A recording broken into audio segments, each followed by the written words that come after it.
Asexual reproduction. Many plants are able to propagate themselves using asexual reproduction. This method does not require the investment required to produce a flower, attract pollinators, or find a means of seed dispersal. Asexual reproduction produces plants that are genetically identical to the parent plant because no mixing of male and female gametes takes place. Traditionally, these plants survive well under stable environmental conditions when compared with plants produced from sexual reproduction because they carry genes identical to those of their parents. Many different types of roots exhibit asexual reproduction. Figure 1. The corm is used by gladiolus and garlic. Bulbs, such as a scaly bulb in lilies and a tunicate bulb in daffodils, are other common examples. A potato is a stem tuber, while parsnip propagates from a taproot. Ginger and iris produce rhizomes, while ivy uses an adventitious root, a root arising from a plant part other than the main or primary root. And the strawberry plant has a stolon, which is also called a runner. Some plants can produce seeds without fertilization. Either the ovule or part of the ovary, which is diploid in nature, gives rise to a new seed. This method of reproduction is known as apomixis. An advantage of asexual reproduction is that the resulting plant will reach maturity faster, since the new plant is arising from an adult plant or plant parts. It will also be sturdier than a seedling. Asexual reproduction can take place by natural or artificial, assisted by humans, means. Natural methods of asexual reproduction. Natural methods of asexual reproduction include strategies that plants have developed to self-propagate. Many plants like ginger, onion, gladioli, and dahlia continue to grow from buds that are present on the surface of the stem. In some plants, such as the sweet potato, adventitious roots or runners can give rise to new plants. Figure 2. In Bryophyllum and Kalanchoe, the leaves have small buds on their margins. When these are detached from the plant, they grow into independent plants. Or, they may start growing into independent plants if the leaf touches the soil. Some plants can be propagated through cuttings alone. Artificial methods of asexual reproduction. These methods are frequently employed to give rise to new, and sometimes novel, plants. They include grafting, cutting, layering, and micropropagation. Grafting. Grafting has long been used to produce novel varieties of roses, citrus species, and other plants. In grafting, two plant species are used. Part of the stem of the desirable plant is grafted onto a rooted plant called the stalk. The part that is grafted or attached is called the scion. Both are cut at an oblique angle, any angle other than a right angle, placed in close contact with each other, and are then held together. Figure 3. Matching up these two surfaces as closely as possible is extremely important because these will be holding the plant together.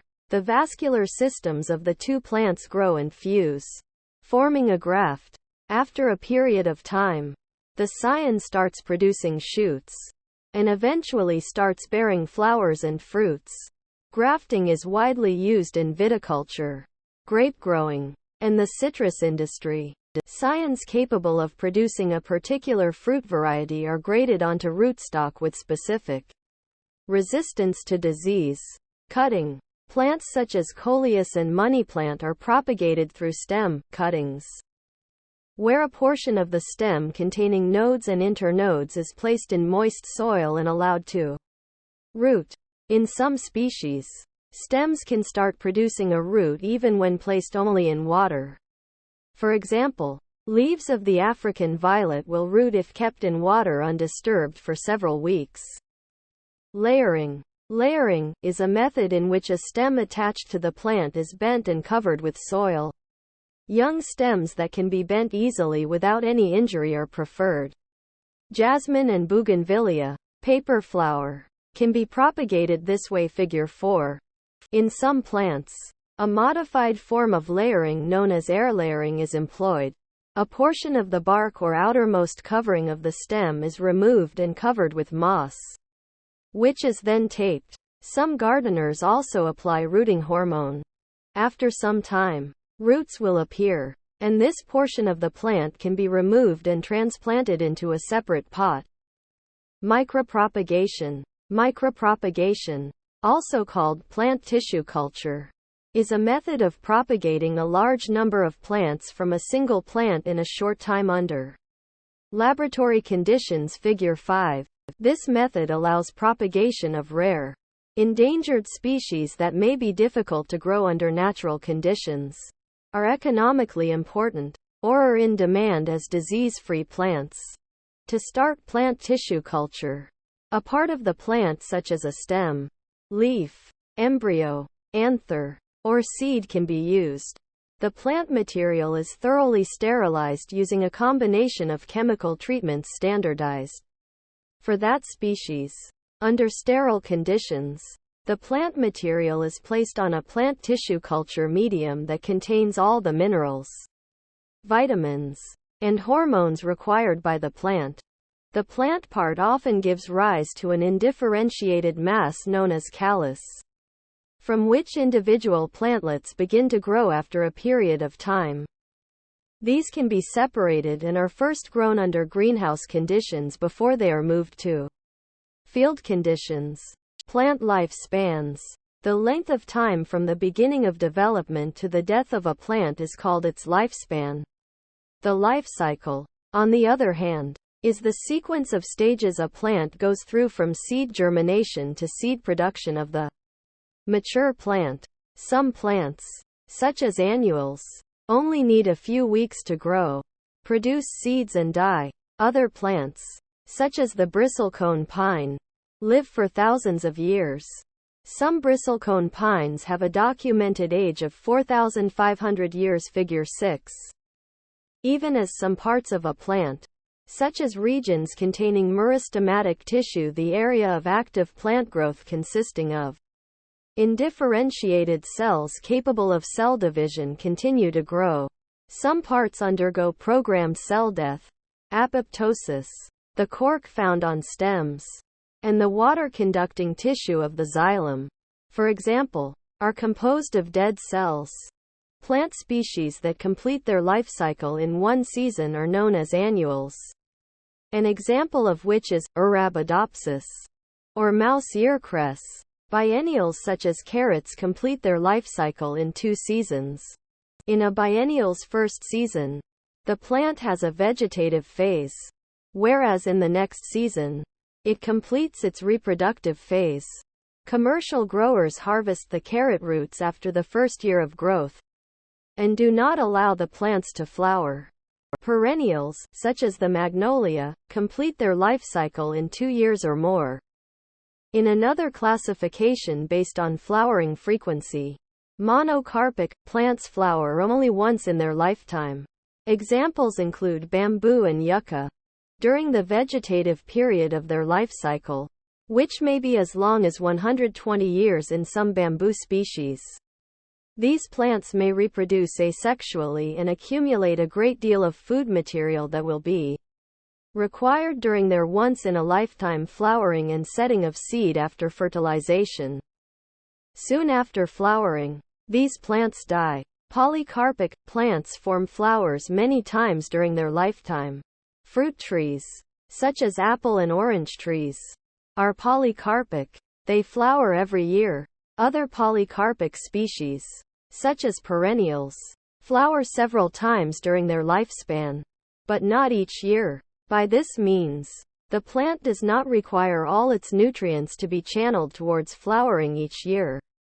As is the case with all living organisms, genetics and environmental conditions have a role to play in determining how long a plant will live.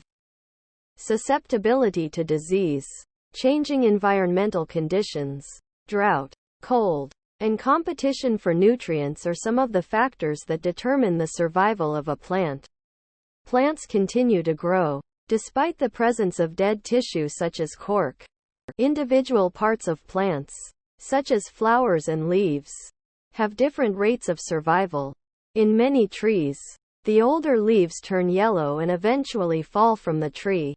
Leaf fall is triggered by factors such as a decrease in photosynthetic efficiency due to shading by upper leaves, or oxidative damage incurred as a result of photosynthetic reactions.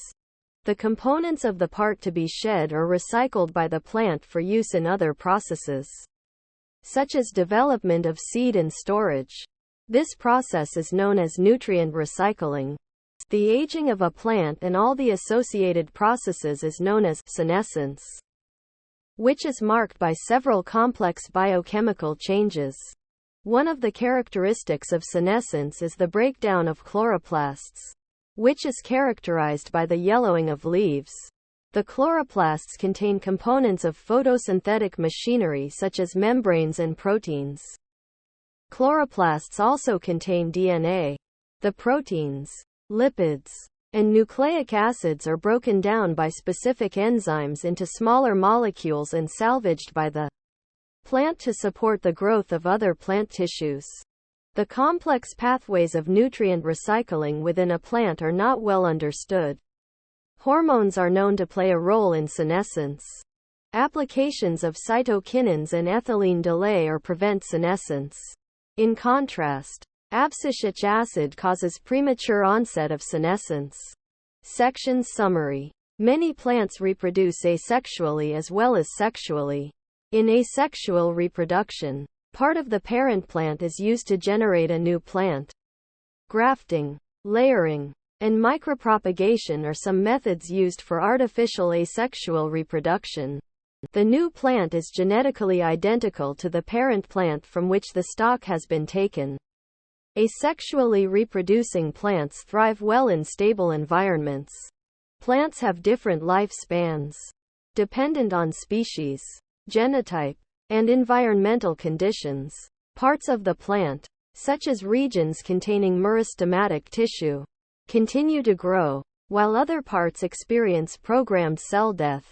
Leaves that are no longer photosynthetically active are shed from the plant as part of senescence, and the nutrients from these leaves are recycled by the plant. Other factors, including the presence of hormones, are known to play a role in delaying senescence. Thank you for watching BookTube channel.